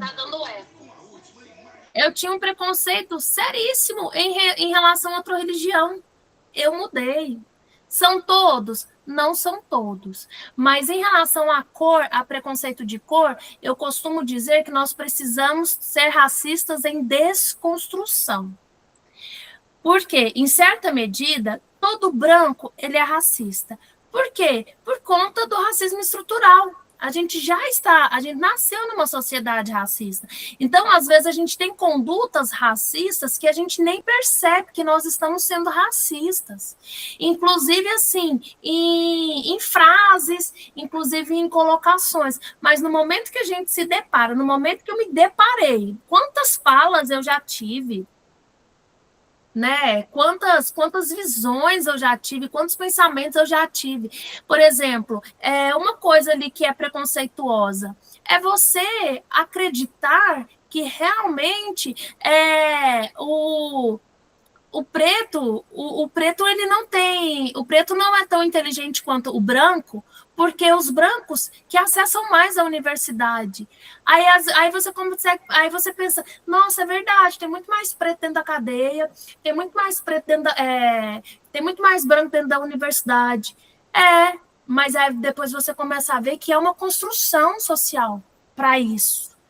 Tem um porquê de nós não termos de nós sermos mais pretos dentro da cadeia e mais brancos dentro da universidade, porque isso aí não é questão de genética, não é questão biológica, isso aí é uma construção social, e que a forma como a nossa sociedade ela foi construída, ela foi construída de tal forma que coloca, sim, muitos pretos dentro da cadeia e coloca, assim, mais brancos dentro da universidade do que pretos, porque o branco tem mais condição de acesso, tanto financeiro quanto pela cor. Vocês já ouviram falar da palavra branquitude? Branquitude é aquele privilégio que a pessoa tem pelo fato de ser branca. Não é que a vida dela é fácil, simplesmente a vida dela foi menos difícil por conta da cor. E aí, Cacilda, que quando eu te falo que uma pessoa que é racista, ela pode deixar de ser racista se ela quiser, se ela tiver essa consciência de falar assim, epa, não é nada por acaso, realmente é tudo construído, entende? Não são todos. E aí, gente, me perdoe, eu não quero responder um processo por isso, porque vai ficar gravado. Mas eu acho que isso tem a ver com o grau de escolaridade. Entende? Quanto mais estudada a pessoa mais ela vê que as coisas elas não são nascidas, elas não são criadas, elas são construídas, há uma engrenagem, há um sistema. Então, assim, quanto mais grau de escolaridade essa pessoa tem, não precisa ser mestre, ser doutor, não, gente. Quanto mais leitura. Eu tenho uma tia que ela só tem a 6ª série, perto dela eu calo a boca para não passar de burra. A mulher fala de tudo. Fala de economia, fala de política, fala de guerra no Haiti, de guerra civil, de não sei mais o que. Perto dela eu fico calada, porque a mulher sabe muito mais do que eu, porque ela lê, porque ela se informa. Então, assim, eu não estou falando de educação de bunda na cadeira, não. É importante grau de escolaridade? É importante, mas eu vou corrigir aqui, não é grau de escolaridade, é conhecimento. Eu me abro para o conhecimento, porque aí no momento que eu me abro para o conhecimento, eu entendo que as religiões de matrizes africanas não é coisa do capeta, entendeu? Eu entendo que realmente o sistema foi construído para matar mais pretos do que branco, entendeu? Não estou falando que só preto, porque assim, então você está falando que só preto é bandido? Não estou falando isso, eu estou falando que o sistema foi criado para essas pessoas que vivem na vulnerabilidade serem mais... Elas foram colocadas ali. E por que elas foram colocadas ali? Aí já vem lá da época da abolição da escravidão, entendeu? Da escravização. Existe uma construção de mais de 350 anos desde a escravização e de quase 150 anos desde a abolição que empurraram essas pessoas que não tiveram condição de acesso para estar aí hoje, onde elas estão. E aí é onde que eu volto a falar. É por isso a importância das políticas afirmativas, para dar oportunidade de acesso. Todos nós temos condição, mas a gente parte de lugar diferente. Como que eu vou querer disputar, eu, Tainara, Não vou nem falar na questão de cor. Como que eu, Tainara, branca do cabelo liso, vou querer disputar com o filho da Angélica e do Luciano Huck? Vocês conseguem entender que é desigual? Vocês conseguem entender que é desigual? E isso porque a gente está falando da mesma cor. E aí, imagina de cor de pele diferente, porque a nossa sociedade ela é racista. Não vem me falar, não. A polícia mata muito mais preto do que branco. Por quê? Porque ela é uma necropolícia. Isso assim, gente. Aí entra naquela aula que a gente falou de preconceito, discriminação e racismo. Tem aquele preconceito que eu tenho, mas às vezes eu não percebo. Mas a discriminação, ela já é intencional. Ela já eu sei que eu sou e eu vou praticar. Entende? Gente, isso é muito sério, isso é muito sério. A gente achar que as coisas elas acontecem por acaso, elas não acontecem por acaso. Elas não acontecem, elas são construídas para isso. Entende? Vocês estão me entendendo? Eu não vou responder processo pelo que eu falei, né, gente? Mas eu acho que é isso. Não, foi bem claro, gente. Não, é tipo assim, se alguém na rede ouvir, faz um recorte, entende? Deus o livre. Mas a sociedade é mal. Mas, Cacilda, depois de tudo que eu falei aqui, você acredita que é possível uma pessoa racista, uma pessoa adulta racista, se tornar um racista em desconstrução? Eu não sei, não. Tenho as minhas dúvidas. E aí, eu acho que se ela vê que ela vai ser processada, que ela possa ser punida, aí ela pode fingir, pode mudança. Eu não sei, a não ser que realmente o coração dela possa acontecer algo que ela possa mudar profundamente. Isso que você falou, Cacilda, também acontece. Por força de lei, a pessoa finge. Mas o que importa é a essência, é o coração. Eu não sei. Eu sei que eu já passei por isso esses dias, esse tempo. Eu tô até com um BO. Eu ainda não fui na delegacia, porque eu vou ter que fazer... Estou pensando aqui que o meu problema são 2 processos. Vou ter que processar a pessoa que acabou comigo e as polícias que não veio, a GCM que não veio. E nesse problema aí tem uns colegas meus, muito colega, que não veio para me ajudar, né? Pro apoio. Eu sei que é muito difícil. Eu não sei do que se trata, mas é muito triste. Racismo, ela me xingou, falando que eu sou preta mesmo, que era macaca, que eu tava lá o pessoal sabe que tava. E eu fiquei assim, envergonhada, porque tinha muita gente, não tinha, e ninguém fez nada mesmo. E aí, eu fiquei Cacilda, calada. Eu vou te falar que essas pessoas que ficaram caladas, elas são criminosas do mesmo jeito. Elas compartilham desse ato de racismo. Estou tomando remédio para dormir, porque quando eu durmo eu fico pensando, como é que pode uma pessoa não me conhece, tratei bem, porque eu fui ágil, porque eu gosto muito do que eu faço.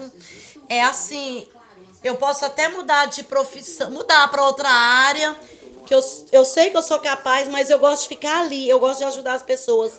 E eu não entendi o porquê dela. Até hoje eu fico pensando, não me conhece, me xingou de macaca, falando que eu era escrava, falando que era minha obrigação. Eu sei que era minha obrigação mesmo. Você tem que denunciar essa mulher, Cacilda. Aí liguei para a GCM, não veio.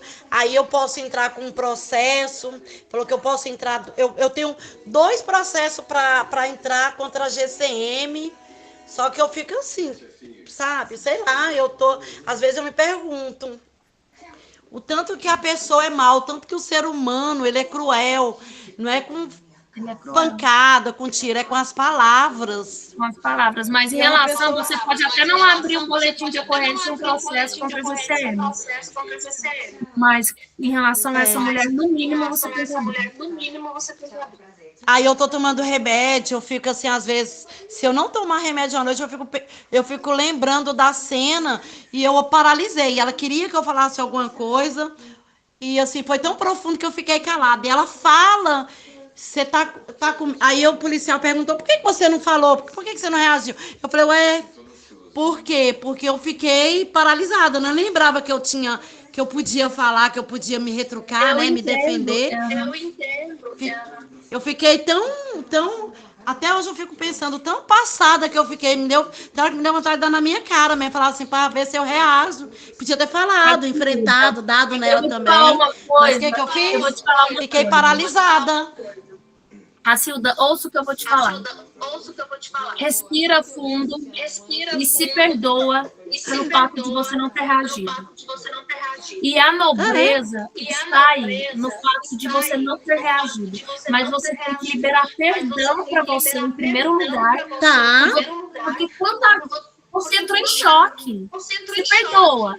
Tenta não passar a cena na sua cabeça e vá abrir um boletim de ocorrência no mínimo contra essa mulher.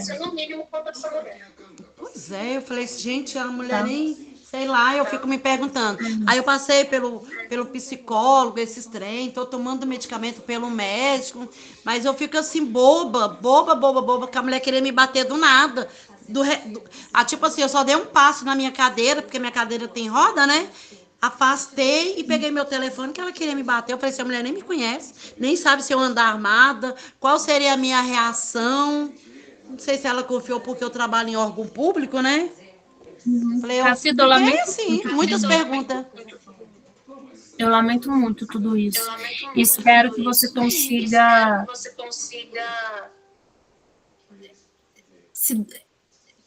que você consiga, eu nem sei.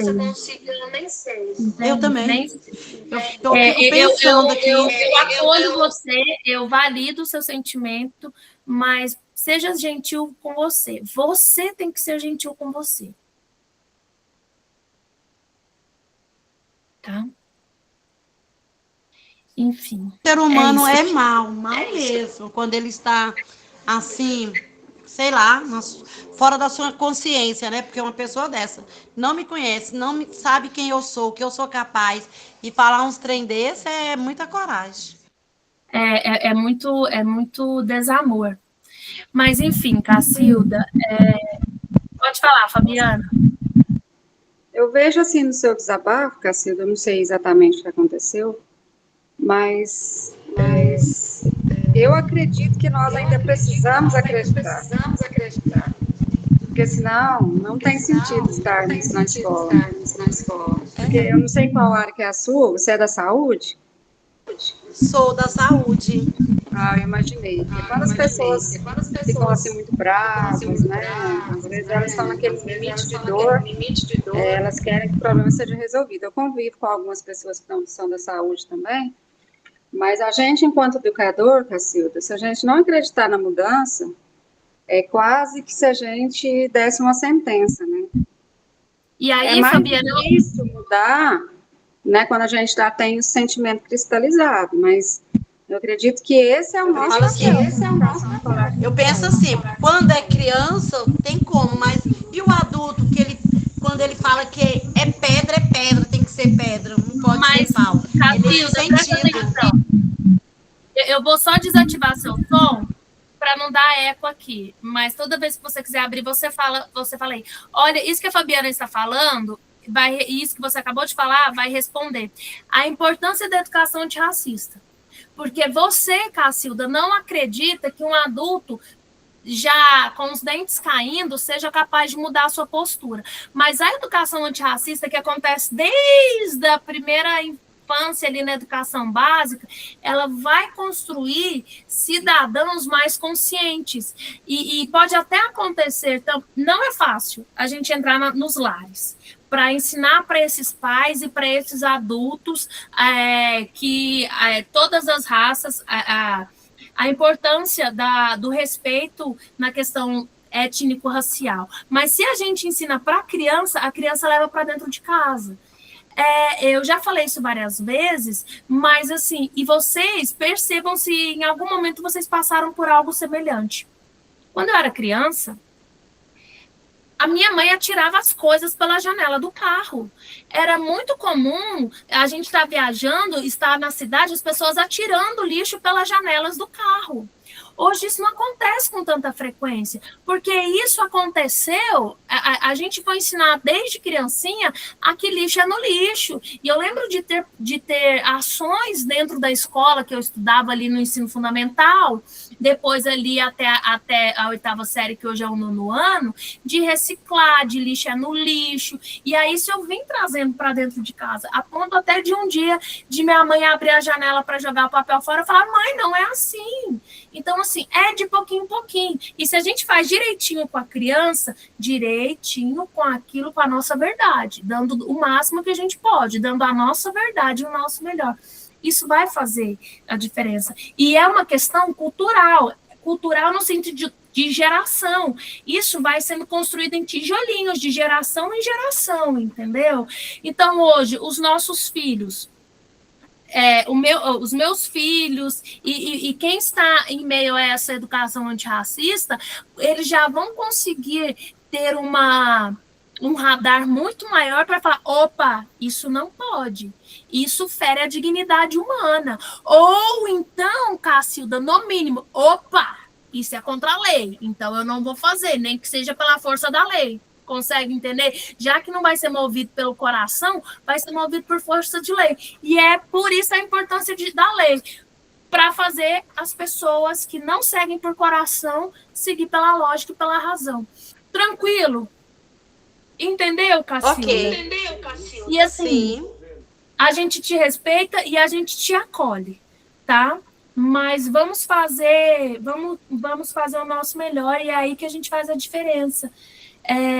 A gente que sabe que nós somos plurais e que essa pluralidade, ela não significa nada demais, não é negativo, muito pelo contrário, é rico, e a gente respeita essa pluralidade, essa diversidade, a gente tem que ficar disseminando e espalhando os nossos conhecimentos, beleza?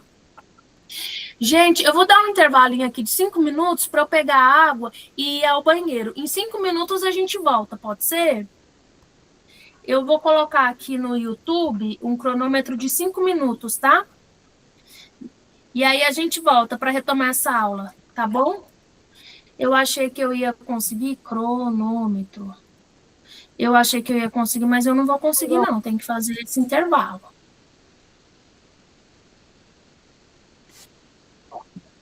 Eu vou desligar o meu áudio e o meu microfone, tá bom? E eu volto em 5 minutos. E façam isso para a gente já ir para os últimos 30 minutos da aula.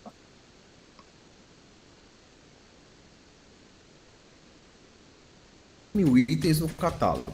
Sem dúvida, você encontra variedades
São 8h40, nós estamos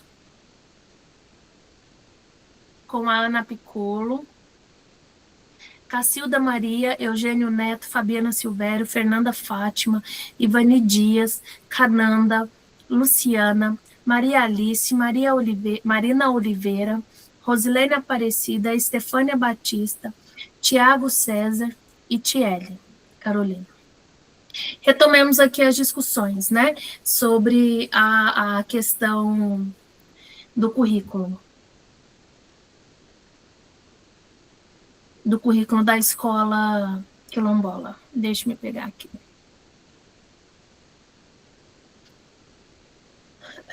Então, para finalizar essa parte, como que o currículo da escola quilombola deve ser organizado? Ele deve ser organizado levando em consideração cada território. E aí a gente sabe que as comunidades quilombolas, apesar de ter, né, a mesma origem, que vem ali dos quilombos, elas não são idênticas, né? Elas não são... elas não possuem a mesma...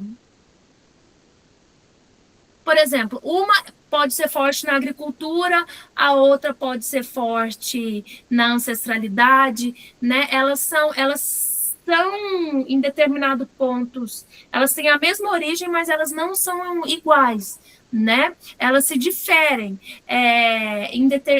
elas se diferem no projeto de organização e no projeto de sociedade de cada uma delas. E aí a escola quilombola, ela tem que respeitar essas diferenças, né?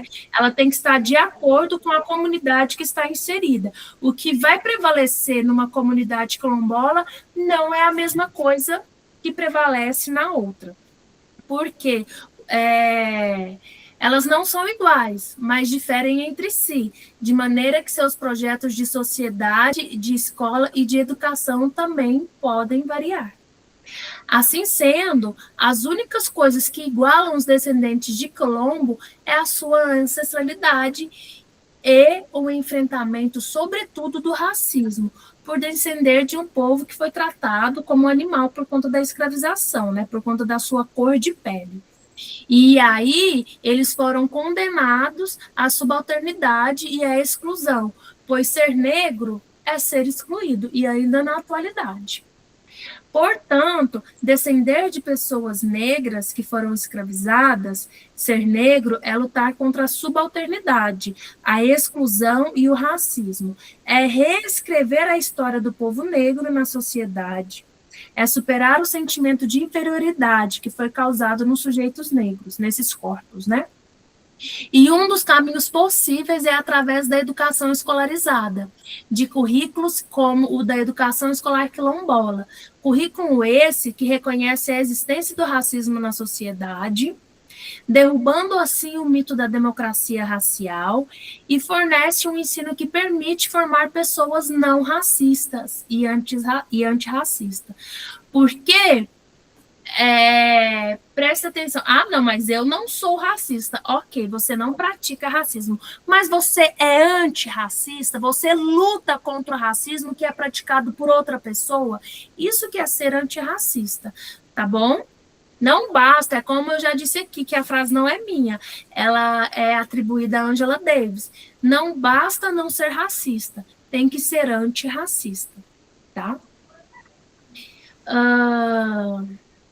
Assim sendo, as pessoas que militam em prol da... Vai perguntar eu aqui, né? Você foi mexer lá, né? Oi, Wairson, tudo bem?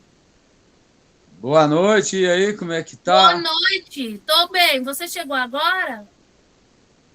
Foi, é porque aconteceu ali, o carro quebrou e nós voltou de pé. Tranquilo. E aí, agora que eu vi a sua mensagem lá no grupo, que eu consegui te responder, tá? Mas seja bem-vindo aos nossos últimos 15 minutos de aula, tá? Não, mas aí eu fiz aquele ponto lá, que aí depois eu pego ela de volta. Não, maravilha. Eu vou continuar aqui então, tá bom? Mas aí, manda um Feliz Natal pro grupo. Não, não vou mandar Feliz Natal, porque o meu Feliz Natal vai ser no dia 20, que é sábado que vem. E aí, o Diogo vai articular, a gente está tentando a van da reitoria para levar o pessoal de Santa Cruz. O pessoal de Professor Jamil não vai ter transporte. Para quem está aqui de Professor Jamil e tiver interesse de ir na aula, terá que ir em veículo próprio. Mas a gente vai organizar outro momento para o pessoal de Professor Jamil, tá certo? Outra atividade. Mas o pessoal de Santa Cruz, eles vão ser beneficiados. O Ayrson é de Santa Cruz, não é? Uai, lógico. Então a gente vai se ver no sábado, dia 20. E lá no sábado, dia 20, eu vou dar Feliz Natal para todo mundo. Sou primo do Lindomar, do Diogo. Deixa eu falar, Bom demais, bom demais. Eu já estive aí no quilômetro de vocês. Eu acho que foi no ano de 2024. Foi o ano passado, 2024. Enfim. Vamos só terminar aqui a nossa aula, tá bom?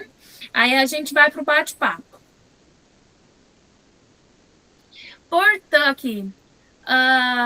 Portanto, né, descender de pessoas negras que foram escravizadas, ser negra é lutar contra a subalternidade e a exclusão. E o racismo. Reescrever uma história de um povo na sociedade é superar o sentimento de inferioridade que foi causado por sujeitos negros. Gente, isso é feito através de muito estudo, muita luta, muita desconstrução e reconstrução, construção e reconstrução. Um dos caminhos possíveis é a educação escolarizada, né, de currículos como a educação escolar quilombola, que tem como premissa a valorização da cultura e a criação da autoestima, né? Valorizar a autoestima, criar a autoestima no educando. O currículo...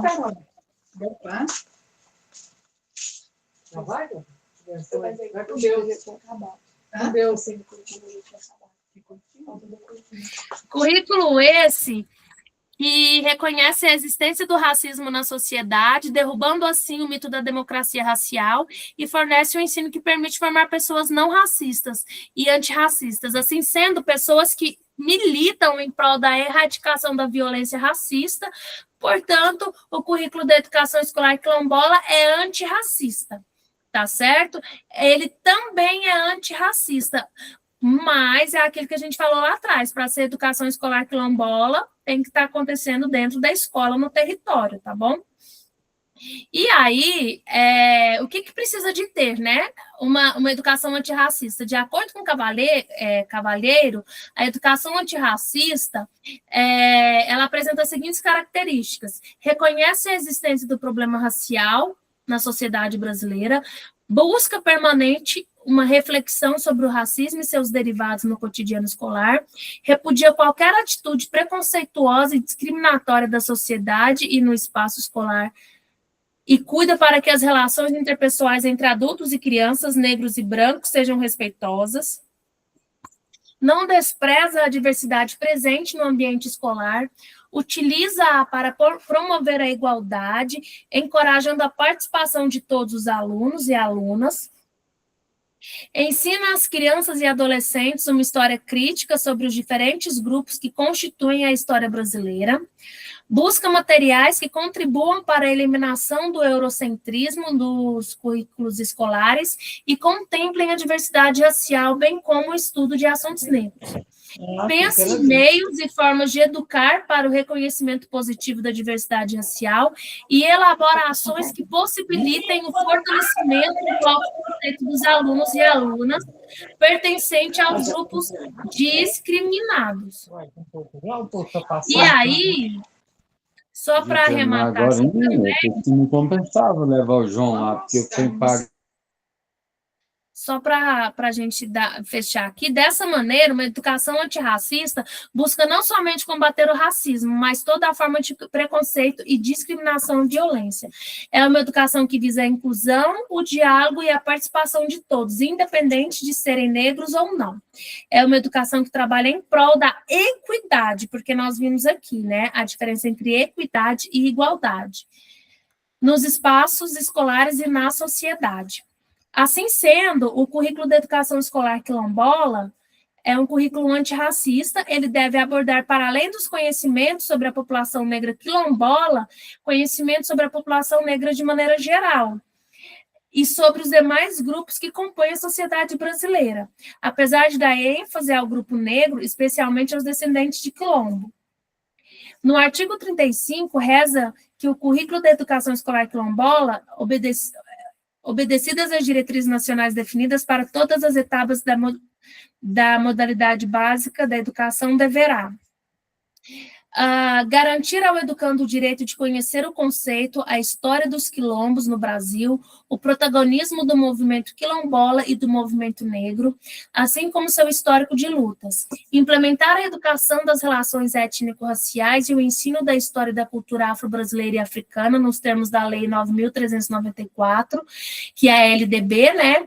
E na redação dada pela 10.639 e na resolução número 1 de 2004, reconhecer a história e a cultura afro-brasileira como elementos estruturantes do processo civilizatório nacional, considerando as mudanças e as recriações e as ressignificações históricas e socioculturais que estruturam as concepções de vida dos afro-brasileiros na diáspora africana, promover o fortalecimento da identidade étnico-racial, da história e cultura afro-brasileira e africana, ressignificada, recriada e reterritorializada nos territórios quilombolas, garantir as discussões sobre a identidade, a cultura e a linguagem como importantes eixos norteadores do currículo, considerar a liberdade religiosa como princípio jurídico, pedagógico e político, atuando de forma a superar preconceitos em relação às práticas religiosas e culturais das comunidades quilombolas, quer sejam elas religiões de matrizes africanas ou não, proibir toda e qualquer prática de proselitismo religioso nas escolas, evitar a diversidade sexual, respeitar a diversidade sexual, superando práticas homofóbicas, lesbofóbicas, transfóbicas, machistas e sexistas na escola. A partir disso, é possível percebermos que, mesmo tendo em foco como foco os negros, sobretudo os quilombolas, o currículo educacional quilombola não se exime de tratar e desenvolver conhecimentos que abranjam os demais excluídos do mundo, como aponta Freire. De maneira que ter como protagonista os negros quilombolas é uma forma de garantir a esses aquilo que sempre lhes foi negado. Portanto, espaço nos currículos, reconhecimento de suas presenças nos ambientes escolares, enfim, um meio que lhes assegure uma educação, um ensino que fortaleça suas identidades e visibilize suas lutas e ressalte o seu protagonismo na sociedade. Beleza? Então, é isso. A educação escolar quilombola, ela tem esse objetivo: trazer para o centro o quilombo, para que eles sejam protagonistas, eles fortaleçam as suas identidades e visibilizem suas lutas, para que eles saibam que eles têm espaço. Todo mundo tem espaço, e que eles têm que a partir desse conhecimento, desse orgulho, vestir a camisa e lutar pela causa a qual eles pertencem. Entenderam? Gente, eu não estou conseguindo parar de compartilhar a tela. Entendeu o objetivo, o propósito de uma educação escolar quilombola? Entenderam a importância? Agora, eu vou dar vou deixar para vocês um pensamento para a próxima aula, que é quinta-feira. Na quinta-feira, na aula de quinta-feira, a gente vai tratar como que nós, professores, podemos valorizar essa educação. Como que a gente pode... que tipo de prática, que tipo de didática que a gente pode ter que vai valorizar a educação quilombola e também vai privilegiar uma educação antirracista.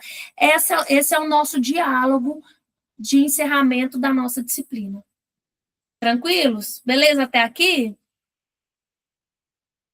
Alguém quer fazer alguma colocação, algum comentário? Não? Agradeço a todos que estiveram comigo até 9h55. Eu vou fazer a última chamada, só para deixar registrado. Estamos aqui com a Ana Piccolo, Eugênio Neto, Fabiana Silvério, Ivani Dias, Cananda, Luciana, Maria Alice, Marina Oliveira, Rosilene, Stephanie, Tiago e Tiele. Nós tivemos alunos que entraram e saíram, né, por conta de conexão, mas é isso.